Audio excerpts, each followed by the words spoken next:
Thanks again for joining us. And as I said, we're excited to share with you about our program.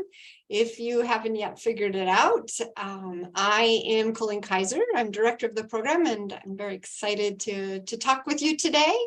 And I'll let the rest of our team introduce themselves as well. There we go. Hi, I'm Anna Diffenderfer. I'm one of the assistant directors, and I lead the Sustainable Food Systems focus area for the program. And I'm Lindsay Ganong. I'm an assistant director as well, and I'm the graduate coordinator. It's great to see some faces out there.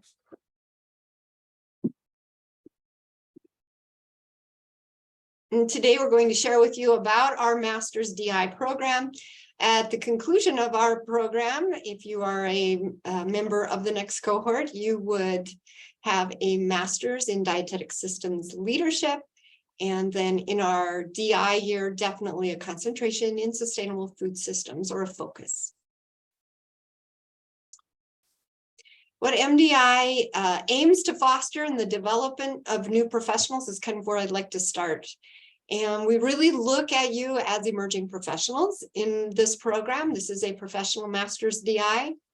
We hope to foster that basis for you to be confident learners, to really be leaders in food and nutrition. And I don't always mean leaders as the first one in the line or doing it or being out front, but leaders in your thought process, leaders in how you function and work in a position, leaders in creating new positions, leaders in bringing valuable information to individuals and communities. So that leadership piece is big. And along with that is that progressive and critical thinker. Dietetics is based in that good critical thinking. And I think that's what sets us apart often in the healthcare team. And definitely when we think about being a systems thinker, and Anna's going to talk a bit more about that, that is where I see that progressive.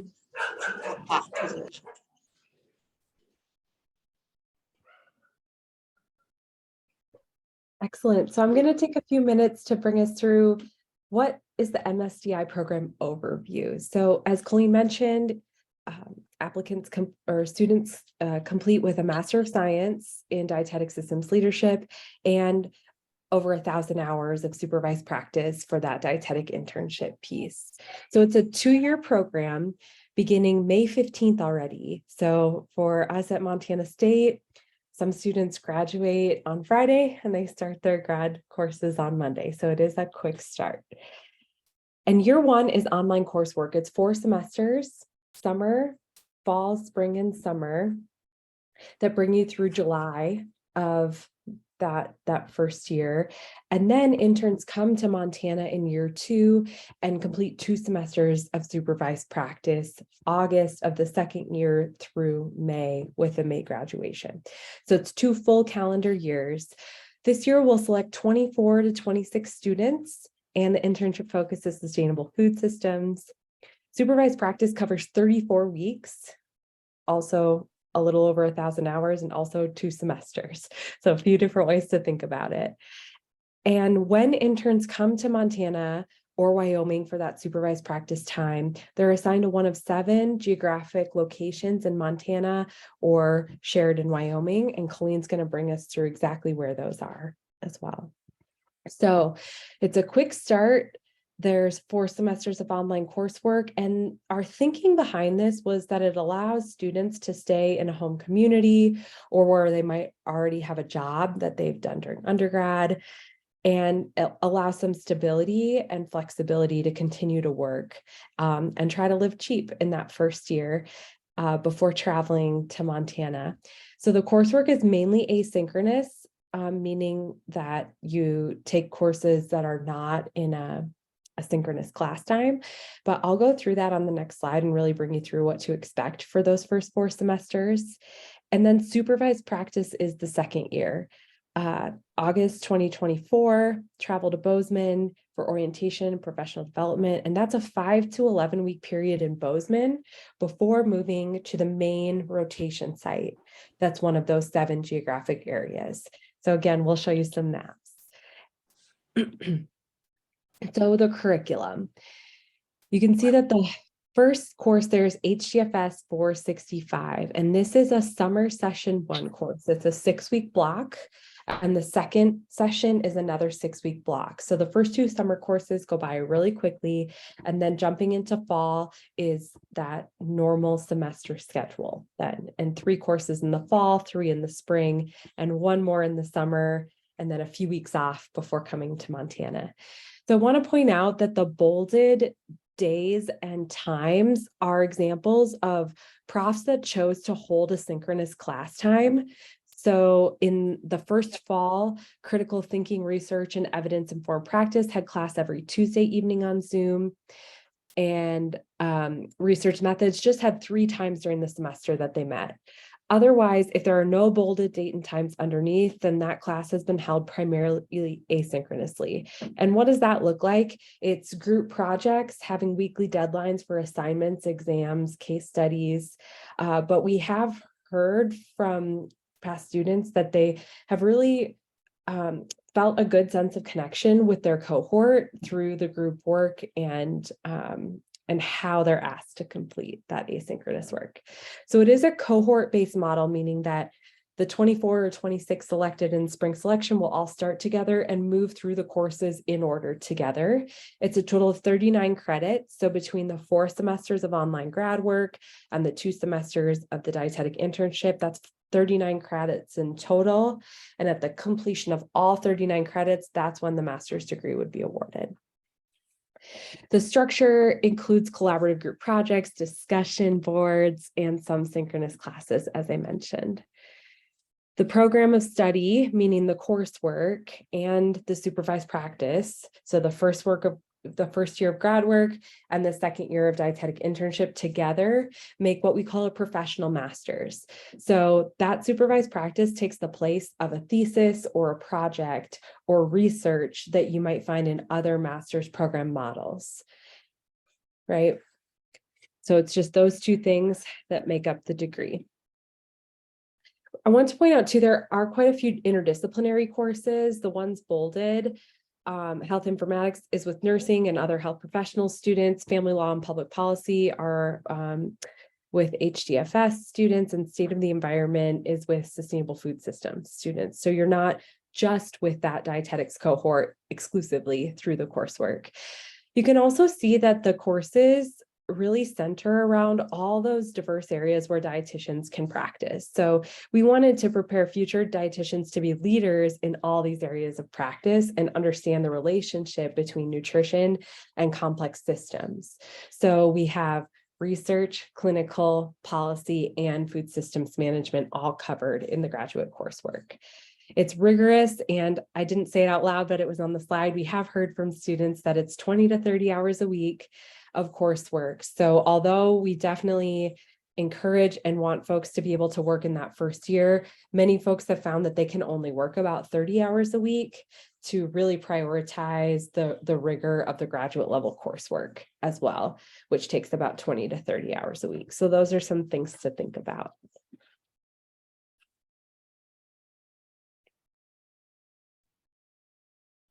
Great. So there we are, the first year under your belt, and you come to Bozeman and start that second year of supervised practice. And if you're not getting the idea, it is a robust program and lots going on, and that follows through in this second year as well. So we can kind of look to what's next. You can see that when you come in August, and typically it is either the first or second week of August, your start together, you will have 3 weeks in professional development and sustainable foods foundation. We're all together, kind of like an 8 to 5 day, Monday through Friday in those first 3 weeks. And included in that are activities and learning projects and workshops and different tours and opportunities to really solidify your skill set where you're at and get you ready to move into the work environment and supervised practice. Then you are split up and you'll each have 2 weeks in sustainable foods applied in rotations. Then again, that would be the Bozeman local area. And so some of you could be assigned a certain group where you would go the 3 weeks, the 2 weeks. and then be sent off to where your supervised practice area is. And we'll talk a little bit more about those spots, those 7 spots that Lindsay was talking about. Others of you, depending on what group you're in for the Sustainable Foods Applied, might be in the Bozeman area up to 11 weeks. And then you would complete other rotations in the Bozeman area while you're waiting to do your sustainable foods. So there is some variability there, and we can look at that yet here down the road. This is just to give you an idea, excuse me, of the professional development and foundation weeks. Again, like I said, we're looking to continue building team. We realize that you start to know each other in the classroom setting online, or you've worked with each other in those classroom settings in a virtual group. And we just want to continue to foster that. And we definitely try to use our beautiful environment and location to help foster that and give us opportunity with different team building activities that we do, things that we've done with community groups. And you can see that's what some of that beautiful outside pictures are about. We also hope to foster further information about yourselves with each other and how you're going to be able to navigate the upcoming supervised practice year. And just again, build team and supports with each other and answer questions about logistics and how that all goes together.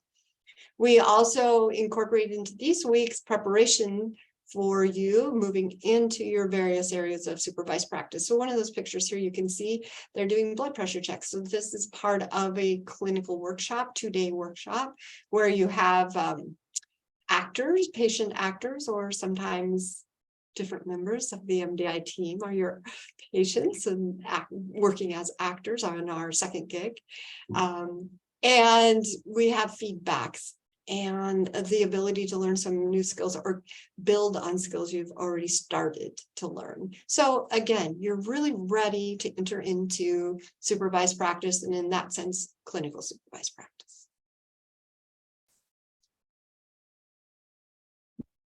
All right, so blended with those first 3 weeks, we have our Sustainable Food Systems Foundation time period is how we frame it, where we have all the students still together, as Colleen said, and we're exploring our food system. So if you think about a model of a food system, it goes all the way from the soil to food production to distribution, processing, all of those different components of a food system, all the way through the waste stream. And so we try and expose the interns to all of those different facets.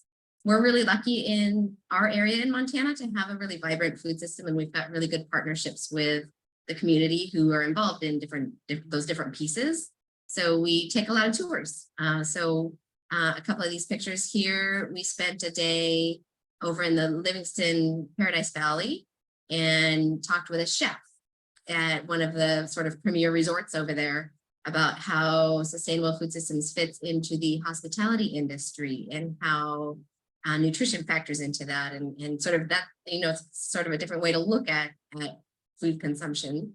But it was really interesting and enlightening for us to learn about that piece of the food system. We also tour this big greenhouse facility called D&D Greenhouses, and they do hydroponic, I guess they're not hydroponic, but they're that similar growing method, big greenhouse facility. So they've got tomatoes available months before any other producers in the valley do. And toured this in the lower picture. There is a processing facility for beef, and depending on where you fall in your priority for where animal protein comes into nutrition, we have more cows than people in Montana, and so it's a reality for us, and it's a very big part of our agricultural production system. And so it's important for us to know a little bit about that and what that looks like. So we do tour cattle ranches and learn about the beef production system.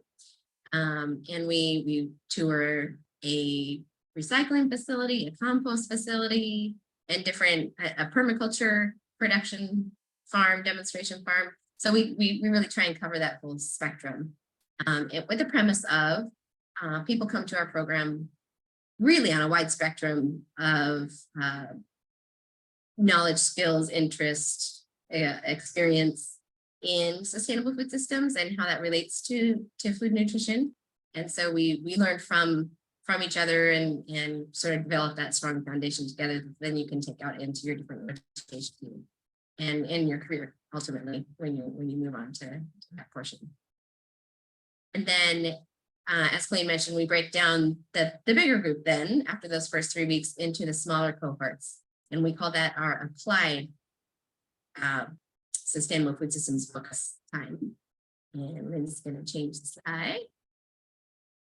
And during that time, we have a couple of different aims. So we're taking the sort of that foundation that we've built together and then applying it. And so we work with a community partner always, and a campus or community partner. It's different every year.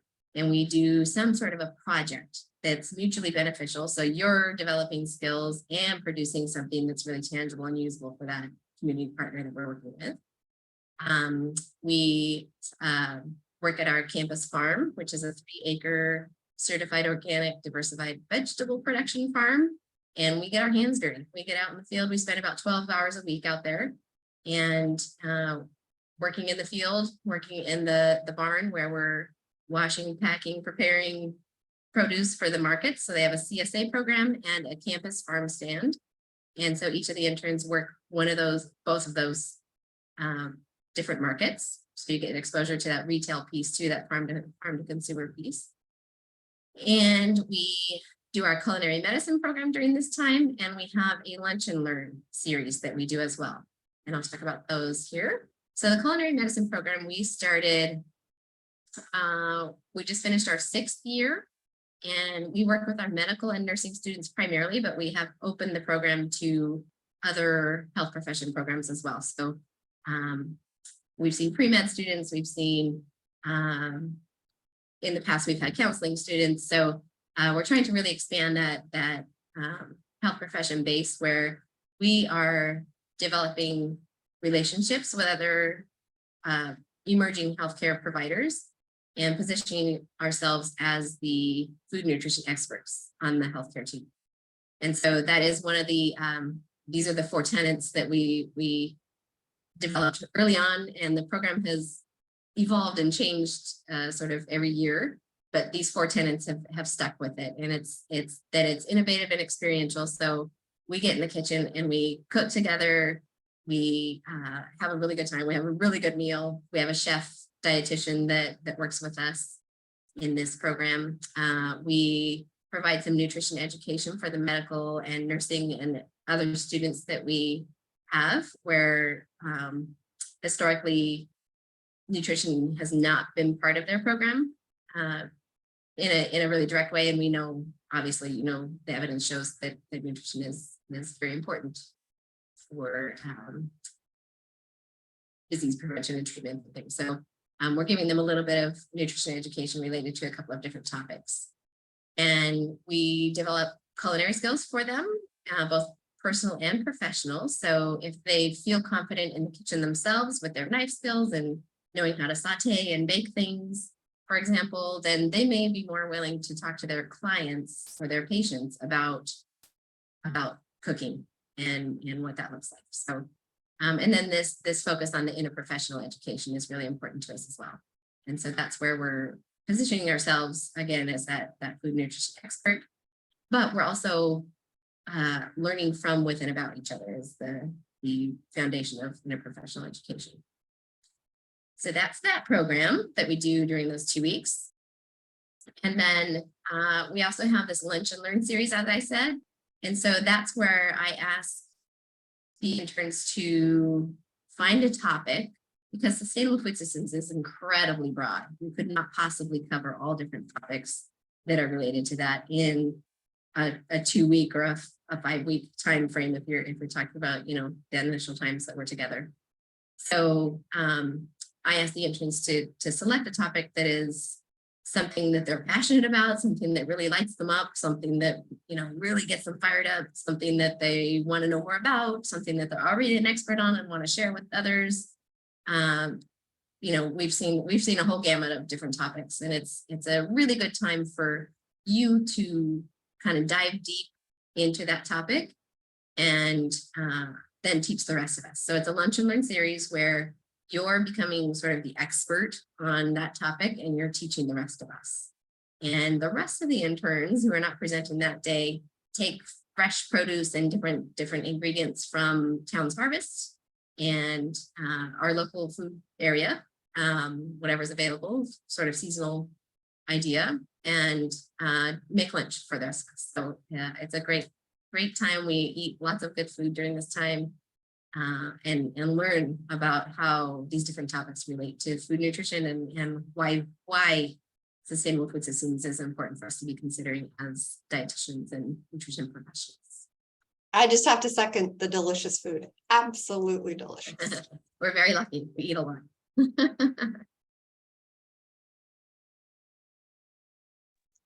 Okay, as we noted a few slides back, you, after completing the completing the sustainable foods applied piece, you will move into your supervised practice region. Our regions they're determined by where in Montana we have larger comprehensive care facilities. So Montana is a really big state, if you're not aware of that. We are the 4th largest in terms of land, but we are growing in numbers, but we're still just a little over 1 million people. So some of you might be in cities that are with far greater populations than our whole state. And as I said, it's a big state, but where we have our larger hospitals is what determines these supervised practice locations. Kalispell, Great Falls, Billings, Helena, Missoula, Butte, as you can see on the slide. And then we also partner with just over the border in Wyoming, and there are 2 interns each year that go to Sheridan, Wyoming. We'll come back to that in a moment.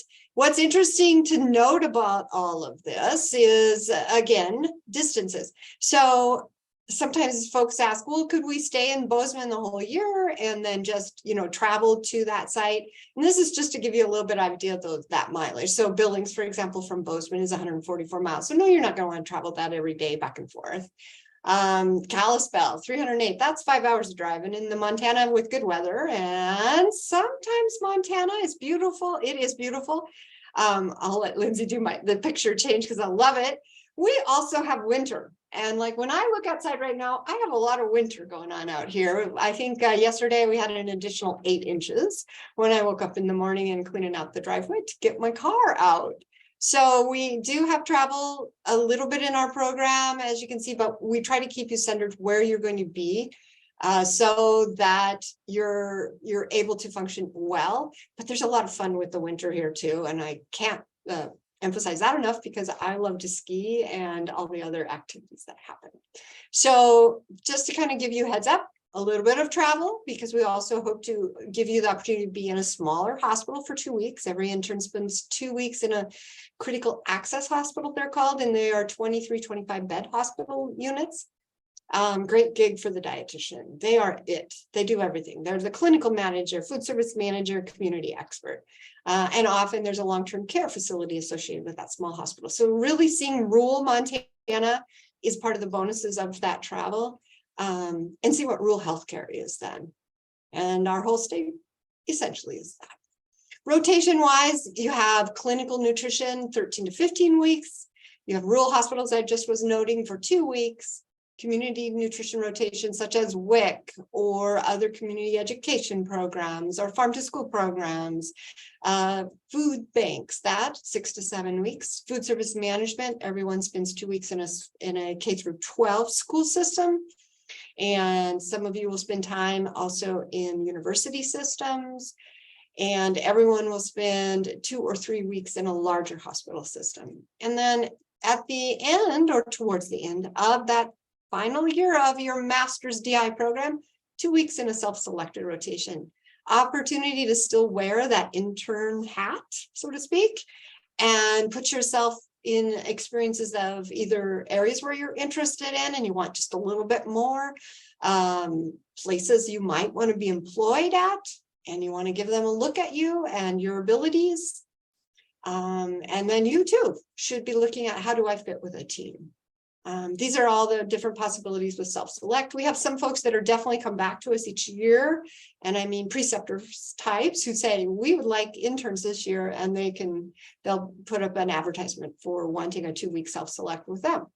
But you can also determine your own, and that's part of it. It's a little bit of already negotiating and trying out that finding a place for yourself job, so to speak. So that's kind of the lineup. They, of course, are not exactly the same experiences. As you noted just from the slide previously, you're in different locations throughout this supervised practice year, but they are all comparable and each have some of their own uniqueness. Along with our supervised practice, we do have opportunities for interactions with our different communities that we have in Montana. So for example, interns typically placed in Kalispell Great Falls may have a 2 or 3 week rotation, or just depends on the scheduling of that year with the Blackfeet community. And we have rotations at Blackfeet Community Hospital and a program that's called Fast Blackfeet, which is pretty exciting. It is a food sovereignty program and utilizing a food bank system, but also growing food and getting information going back to historical roots and appreciating Native culture, and very, very interesting. It's being led right now by a past MDI grad, so that's exciting. Other places, as you can see, this chart actually is showing you that we do have 7 communities that are designated as tribal communities. And we also have relationships with different programs in the St. Ignatius, which is the CSKT Tribal Health, and those communities in the Flathead Reservation area. We have an exciting program at MSU in Buffalo Nation's Food Systems Initiative. And we have exposure for interns with that program and opportunity for self-select, or there are a few 2-week rotations. So some variety there and an opportunity to be immersed in Montana.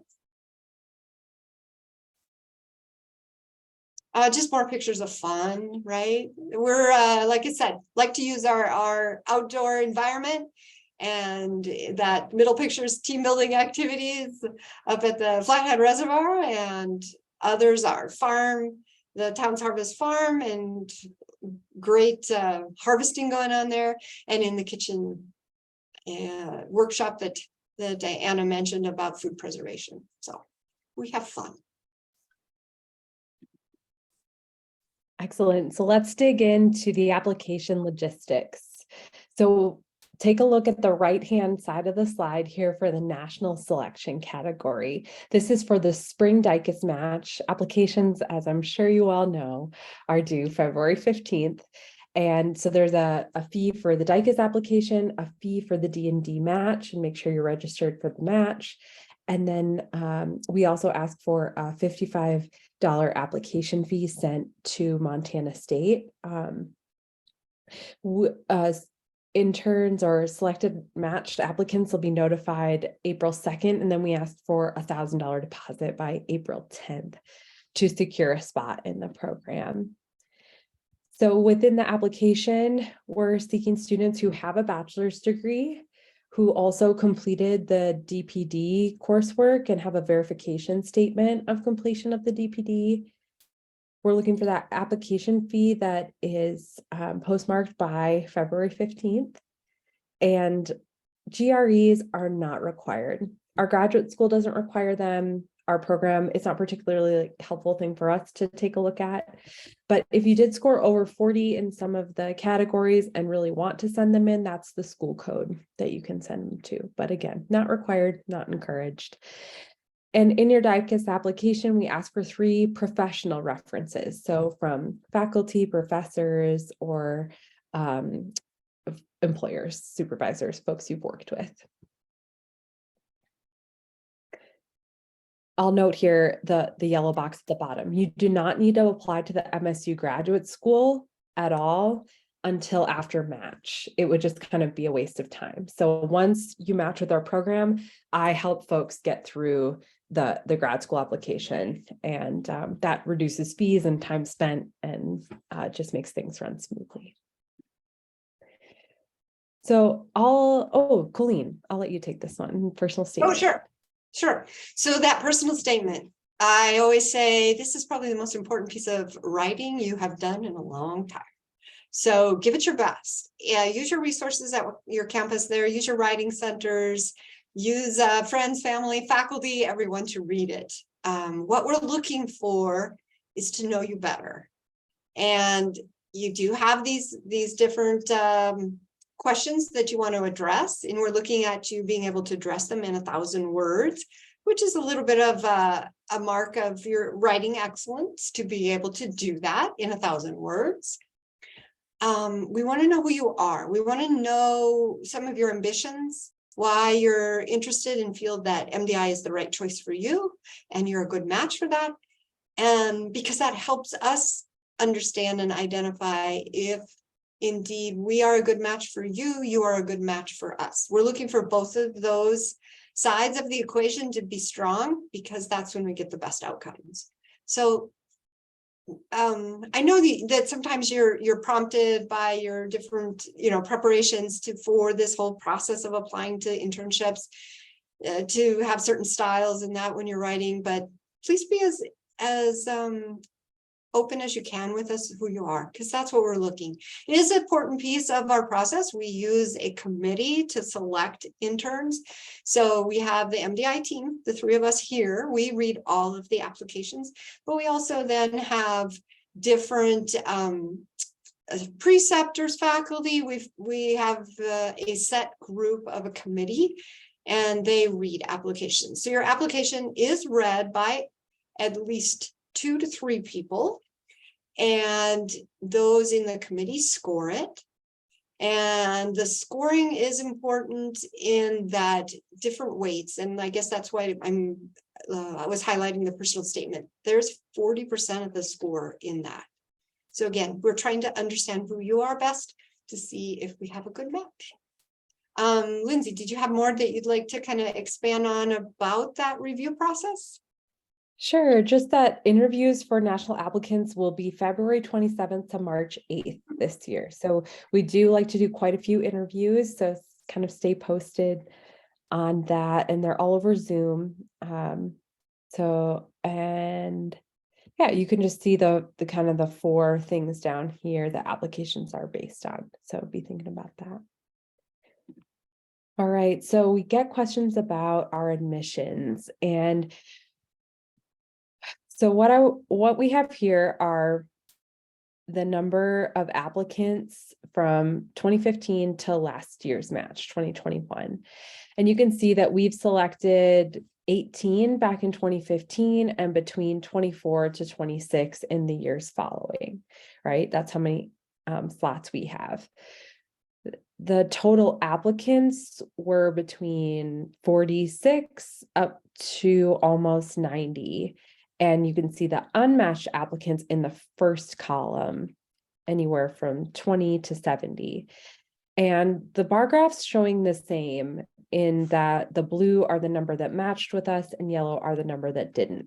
So we can't really give you like a match rate even per se, or like a number of successful applicants, because, all of the applicants are ranking the programs they're interested in, and then we're ranking applicants. So all we know is that we matched the number of slots we had, but it could be that many of the others in the yellow ranked another program higher and they got their first choice as well.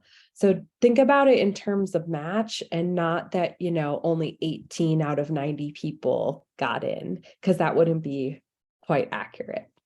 So let us know if you have any questions about that. And we do participate in a pre-select from Montana State DPD students, and that makes up about 30% of the 24 to 26 slots. And the rest come from the national pool. All right, these are the program costs. So the application fee, as you heard, comes in February 15th with that application. And then there's $1,000 deposit within a week, and that would then be applied to your first semester tuition and fees. So the program enrollment fee you're seeing here, that $11,220, is split over the fall and spring semesters in the second year. So it's a program fee for the dietetic internship, the supervised practice. The 39 graduate credits tuition and fees are split up per semester. So you'll be charged the tuition and fees per semester like you have been your whole undergrad. And so that that total amount for resident or non-resident is spread over the 6 semesters, dependent on how many credits are taken at a time. So the totals there include everything except for your DICUS and D&D match that you pay for the whole match process. But these are all of the fees and costs that come to MSU. And I will note that these are numbers from May 2022. So we're projecting forward, and the MUS system does publish any updates in tuition rates every May. So there might be a slight difference in tuition and fees if those costs do change this coming May. So just to kind of in that whole framework of looking at cost financial aid options, and both of those years, your first year, second year, are financial aid eligible if you are eligible. So you can work with our MSU financial aid office for more information, and we provide that once you are accepted in the program. We also have scholarships. And we have scholarships within our college, within our department, and we have scholarships for the second year that are specific to dietetic interns second year only. So this is just to give you a little look at what's happened so far in the 2021 cohort and the 2022 cohort. For the master's first year, we had award of fellowships. We had 2 in both of those years, and those fellowships included a 6-credit tuition waiver. As I said, coming to the supervised practice year, these are numbers from 2022 and for recipients in the cohort right now. And we had 17,800 total awarded, 13 recipients of, as I said, the cohort, the group that's in supervised practice right now. And that application information is provided after acceptance, yes, but it's also provided before that second year. So there's a little bit of lag in that because it is meant for the supervised practice year. Other scholarships and opportunities, definitely, it seems that over the last years, we've had 1 or 2 almost every year that have been a recipient of an academy scholarship. So awardees tend to be also very competitive for other outside scholarships.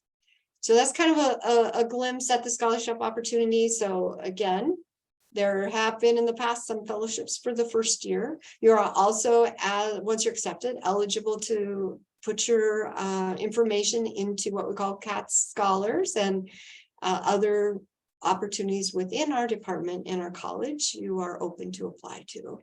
Second year specific for internship year are, for example, last year we had 13 scholarships with that 17,800. And please do, you would be surprised at what scholarships are out there, and they often are awarded. So you should go for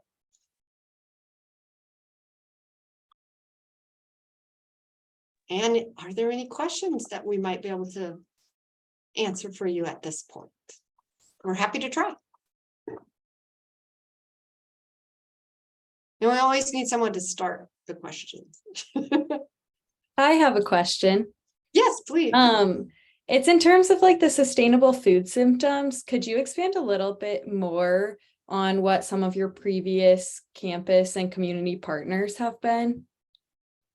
Sure. So this past class, or the class that's going through right now, we worked with a food prescription program. So it's a nurse who has a private practice, in a neighboring community, and she got some grant funding and started a produce prescription program. And so we developed nutrition education materials for her clients who are lower income access individuals and a diverse population, so not primarily English speaking. So it was kind of a challenge for them to develop materials that were useful to her patients or clients. And so that was really interesting. We've worked with our food nutrition extension program here. So we've developed, again, materials and videos related to sustainable food systems topics that her extension agents that are all around the state can use with their communities. And they're kind of based on questions that they readily get asked that they don't know the answers to. And so we were able to develop some materials that were really useful for them. We've done farm to fork projects before. We have, again, worked with our extension program and delivered food preservation shops for the community members. As Colleen mentioned, we do spend a full day doing food preservation. So I teach you all about canning, pressure canning, fermenting, freezing, drying, lots of different, all those different techniques for saving your harvest. And so, so those are some examples of what we've done with our projects. And it's different every year, and I'm not sure what's on the horizon yet for next year, but something exciting. Awesome. Thank you. Yeah, you're welcome.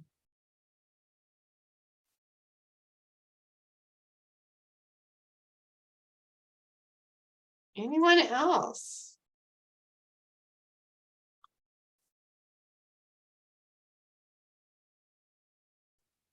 I had a question. Yes. I first of all want to thank you for this tour. It's so helpful, and I really love this program. Especially the sustainability aspect of it is just amazing.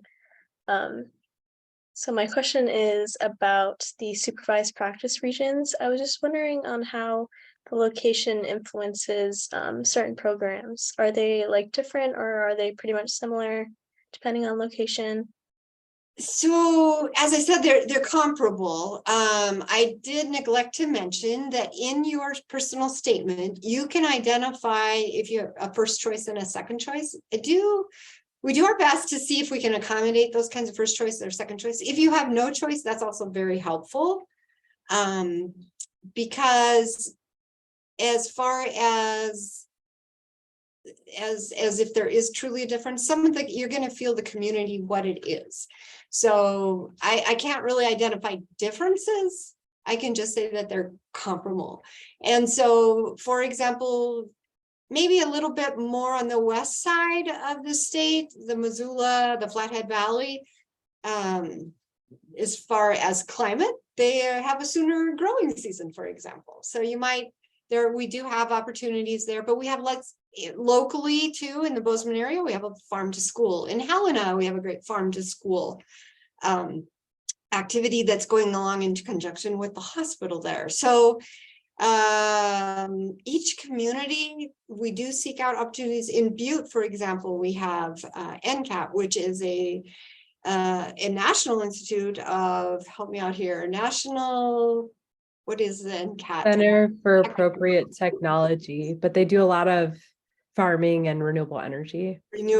So we have a rotation with them in the Butte area. So there's little niches here and there, I think, in each community, and we do actively try to incorporate at least like 2-week opportunities with some of those projects that are going on in those communities. Some of our communities in the food pantries or food banks are very active in creating healthy access to foods for their clientele. So I'm not sure. Does that kind of answer what you're looking for, question-wise? Yeah, thank you so much. Mm-hmm.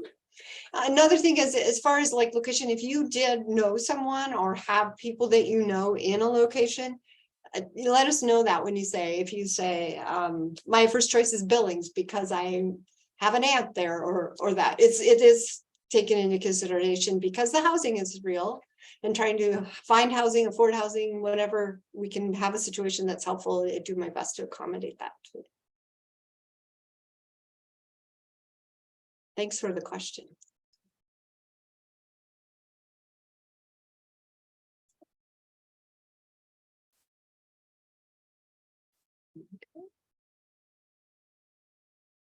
Other questions? I almost feel like an auctioneer going once. Well, I would also encourage you to check out on our website. We do have frequently asked questions page. And some of our past interns have actually done some videos and answered questions or give you information about their experiences with the program. And I kind of think those are helpful and insightful. So we encourage you to check that out. If you like, we are always happy to answer questions, email. If you want to contact us, that's great. If you haven't, I guess I'll give another plug. If you haven't been to our website, a lot of the pages have various information that I think is some of it's in video format, some of it's in, click on this slide and click on our YouTube channel. So we try to have a lot of different ways for you to see about our program and information. So check out our website because it is pretty rich with that too. So, okay. All right, I'll say it one more time. Any more questions? And I counted in my head to 5. Yep, I'm there. Okay. Thank you so much for being with us today, and we're excited to see your applications, and we hope that does happen. And best wishes to you as you finish your semesters. I know this time of year how it feels. It feels that way here. And best wishes as you embark on this journey to the next step of getting to your goal. Thanks again. Goodbye.